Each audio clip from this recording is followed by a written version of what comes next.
నమస్తే, welcome to prime nine. Come to the point. ఈ రోజు మన కమ్ టు ద పాయింట్ కార్యక్రమంలో మనం మాట్లాడుకునే పాయింట్ ఏంటో తెలుసా? పక్క రాష్ట్రాల వాళ్ళని కాదు, పక్క దేశాల వాళ్ళతో మీరు పొత్తు పెట్టుకున్నా సరే ఇక్కడ సింహం మాత్రం సింగిల్, అసలు టచ్చే చేయలేరు అనే దాని మీద మాట్లాడుకోబోతున్నాం. ఎందుకంటే పక్క రాష్ట్రాల వాళ్ళ దగ్గరికి మీరు వెళ్ళటం వేరు, ఆ పక్క రాష్ట్రాల వాళ్ళు ఆయన దగ్గరకు రావటం వేరు.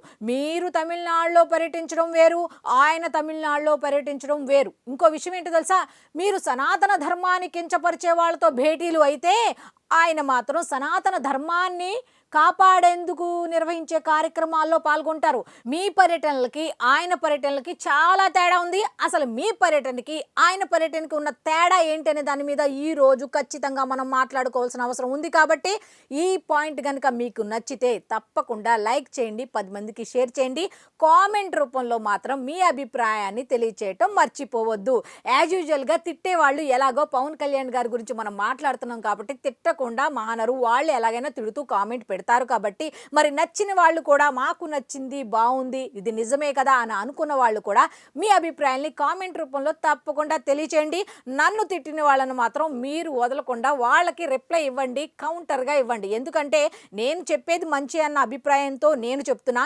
నేను చెప్పేది మంచి అని మీకు అనిపిస్తే ఖచ్చితంగా ఈ వీడియో మీద నెగిటివ్గా కామెంట్ చేసే వాళ్ళకి ఖచ్చితంగా మీరు కూడా తిట్టకుండా మర్యాదగానే రిప్లై ఇవ్వండి. ఓకేనా? ఇక పాయింట్లోకి వెళ్ళిపోదాం. పర్యటన అనగానే చాలా మంది ఏమనుకుంటారంటే అక్కడ పర్యటన, ఇక్కడ పర్యటన, ఎక్కడ పర్యటన అనుకుంటారు కదా. ఎస్, తమిళనాడులో జగన్మోహన్ రెడ్డి గారు ఒక ఫంక్షన్కి, వాళ్ళ రిలేటివ్స్ ఫంక్షన్కి ఒకదానికి హాజరయ్యి అక్కడ తమిళనాడు ముఖ్యమంత్రిని, ఉప ముఖ్యమంత్రిని, అలాగే ఇంకో పార్టీ అధినేతని కలిశారట. చాలామంది అరే ఏంటి వాళ్ళతో జగన్ ఎందుకు కలిశారు అనుకుంటున్నారు కదా. ఇక్కడ ఒకసారి ఆలోచించారా? జగన్ని వాళ్ళు వాడుకుంటున్నారా, వాళ్ళని జగన్ వాడుకుంటున్నారా అంటే వీళ్ళందరూ కలిసి మొత్తాన్ని ఆంధ్రప్రదేశ్ని వాడుకోవాలని మాత్రం చూస్తున్నారు, తెలంగాణని వాడుకోవాలని మాత్రం చూస్తున్నారు. మరి అది ఏ విధంగా ఏంటి అని తెలుసుకోవాలి కదా. అదేంటో తెలుసుకుందాం. ఇప్పుడు చెన్నై అనేసరికి దాదాపు అక్కడ ఒక 20% మంది ఓటర్లు మన ఆంధ్ర తెలంగాణకు సంబంధించిన వాళ్ళే ఉన్నారు. నెక్స్ట్ ఇప్పుడు తమిళనాడులో ఎన్నికలు రాబోతున్నాయి కదా, వాళ్ళని అట్రాక్ట్ చేసుకోవాలంటే కొంచెం ఈ ఆంధ్రప్రదేశ్కి సంబంధించి కొంతమందిని అట్రాక్ట్ చేసుకోవాల్సిన అవసరం ఉంది. కాబట్టి జగన్మోహన్ రెడ్డి గారిని అట్రాక్ట్ చేసుకుందాం, వాళ్ళల్లో కొంత పర్సెంట్ ఓటింగ్ అయినా మన వైపు ఉంటుంది కదా అన్న ఆలోచన, స్వార్థంతో తమిళనాడు వాళ్ళు జగన్మోహన్ రెడ్డి గారికి క్లోజ్ అయ్యారు. అందుకే వాళ్ళతో అంత పర్టికులర్గా గెస్ట్లందరూ ఫంక్షన్కి వస్తే వాళ్ళందరినీ వదిలేసి వీళ్ళ ముగ్గురితో మాత్రమే ప్రత్యేక మంతనాలు జరిపి వాళ్ళతో అంత కేరింగ్గా, అది కూడా జగన్మోహన్ రెడ్డి గారు అంత కేరింగ్గా ఉంటారా వ్యక్తుల పట్ల అనేది ఒకసారి ఆలోచించండి. అలాంటిది ఈ ముగ్గురు వ్యక్తుల పట్ల అంత కేరింగ్గా ఉంటే ఏదో ఉందిలే అనుకుంటున్నారు. ఏముంటుంది, వాళ్ళ స్వార్థం, 20% ఓటింగ్ కోసం అని కొంతమంది చెప్తుంటే ఇంకొంతమంది ఏం చెప్తున్నారు తెలుసా? ఇక్కడ తిరుమల తిరుపతి దేవస్థానానికి సంబంధించి, కల్తీ నెయ్యికి సంబంధించి, సనాతన ధర్మానికి సంబంధించి, హిందువుల మనోభావాలకు సంబంధించి ఒక పక్క ఆంధ్రప్రదేశ్ అతలాకుతలం అవుతూ దానికి సంబంధించిన దాని మీద ఇష్యూ జరుగుతుంటే ఏ సనాతన ధర్మాన్ని అయితే కించపరిచారో అటువంటి వాళ్లతో ఆలింగనాలు చేసుకుంటూ అటువంటి వాళ్ళతో మంతనాలు జరుపుతున్నారు అంటే సనాతన ధర్మానికి సంబంధించి ఏం వాల్యూ ఇచ్చినట్టు? హిందువుల ఓటింగ్ కావాలి కానీ హిందువులకి కించపరిచే విధంగా మాట్లాడే వాళ్ళతో మంతనాలు జరపడం ఎంతవరకు కరెక్టు? ఇది జగన్మోహన్ రెడ్డి గారికి ఏ విధంగా లాభము అని అంటే ఇష్యూని డైవర్ట్ చేయాలి. ఆంధ్రప్రదేశ్లో ఈ కల్తీ నెయ్యి సంబంధించిన ఇష్యూను డైవర్ట్ చేయాలి అంటే హైప్ చేయాలి. ఏ విధంగా అంటే జగన్మోహన్ రెడ్డి గారు తమిళనాడులో స్టాలిన్ని కలిశారు, ఉదయనిధి స్టాలిన్ని కలిశారు, విజయ్ని కలిశారు. అసలు ఈ మామూలుగా లేదు ఇష్యూ. ఈ ముగ్గురు గనక ఏదో చేయబోతున్నారు, ఏదో జరగబోతోంది అన్నట్టుగా ఒక హైప్ క్రియేట్ చేసుకోవటానికి అంటే డైవర్షన్ పాలిటిక్స్ చేస్తున్నారని కొంతమంది చెప్తున్నారు. అయితే మనం అయితే ఒరిజినల్గా మాట్లాడుకోవాలి కదా. ఒక విషయం మాట్లాడుకుందాం. పవన్ కళ్యాణ్ గారి పర్యటనకి, జగన్ గారి పర్యటనకి, రాష్ట్రాలకు సంబంధించి, పక్క రాష్ట్రాలకు సంబంధించి పర్యటనల గురించి అయితే ఈరోజు మనం ఖచ్చితంగా మాట్లాడుకోవాలని నేను చెప్పాను కదా. అదేంటో మాట్లాడుకుందాం. అదేంటి అంటే ఇప్పుడు ఒక రాష్ట్రం వాళ్ళు వచ్చి మనల్ని పిలిస్తే వెళ్ళటం అది, మనంతటా మనం వెళ్ళటం అది, రెండు తేడా ఉంటుంది. సనాతన ధర్మం గురించి మన డిప్యూటీ సీఎం పవన్ కళ్యాణ్ గారు ఎక్కడ ఏ కార్యక్రమం జరిగినా, తమిళనాడు కానీ, కర్ణాటక కానీ, మహారాష్ట్ర కానీ, ఇంకెక్కడైనా సరే ఏ కార్యక్రమం జరిగినా వాళ్ళు పిలిస్తేనే వెళ్తారు. ఎందుకంటే అక్కడ ఆయన వస్తేనే ఆ కార్యక్రమానికి హుందాతనం అనేది వస్తుంది. కాబట్టి ఆయన్ని పర్టికులర్గా ఆంధ్రప్రదేశ్ వచ్చి మరీ పిలిచి మరీ వెళ్తేనే పవన్ కళ్యాణ్ గారు అక్కడికి వెళ్ళి ఆ కార్యక్రమంలో పాల్గొంటూ అక్కడ ఆ కార్యక్రమానికి సంబంధించి ఎవరో ఒక భగవద్గీత గురించి కావచ్చు, లేకపోతే ఒక సనాతన ధర్మం యొక్క గొప్పతనాన్ని గురించి కావచ్చు, లేకపోతే దేశ నాయకుల గురించి కావచ్చు, స్వాతంత్ర సమరయోధుల గురించి కావచ్చు, యువతకు తెలియని విషయాలు తెలియచేస్తూ అక్కడ ఆయన ఆ కార్యక్రమాల్లో పాల్గొని మాట్లాడుతూ ఉంటారు. ఇక్కడ మనం చేసే పర్యటనలకు తేడా ఏంటి?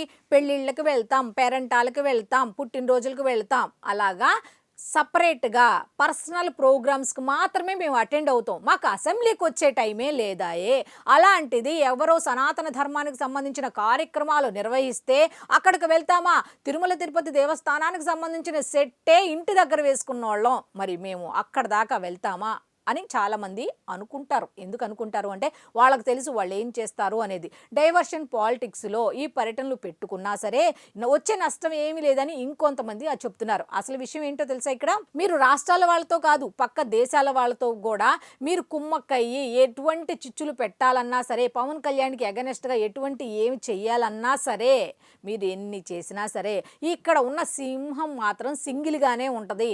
దాని పని అది చేసుకుంటా వెళ్తుంది. చుట్టుపక్కల అన్నీ గమనిస్తూనే ఉంటుంది, దాని పని అది చేసుకుంటానే ఉంటుంది.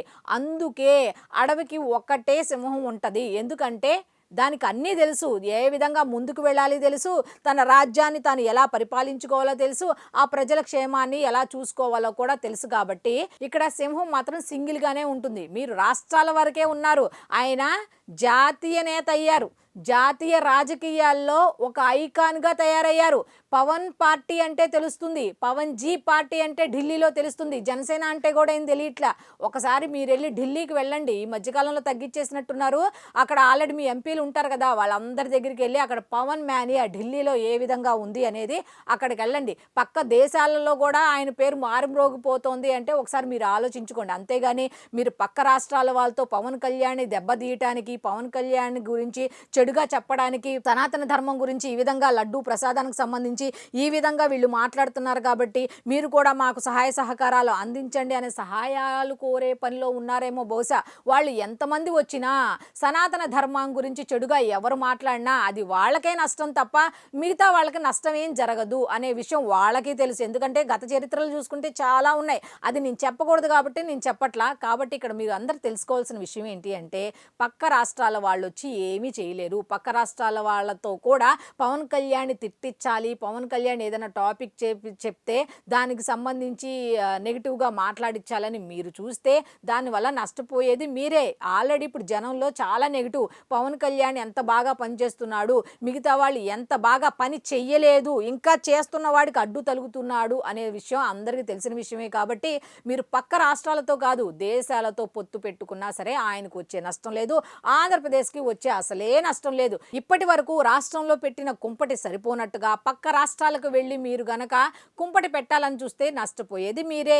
2029 మేమే అంటున్నారు. ఏ విధంగా వస్తారు? ఇలా పక్క రాష్ట్రాలతో సనాతన ధర్మానికి సంబంధించి వాళ్ళకి నెగిటివ్గా మాట్లాడిన వాళ్ళ గురించి, హిందువులను కించపరిచిన వాళ్ళతో ఇలా మాటామంతిలో నిర్వహించుకుంటూ పోతే మరి 2029లో ఎంతవరకు వస్తుంది మీకు ఓటింగ్?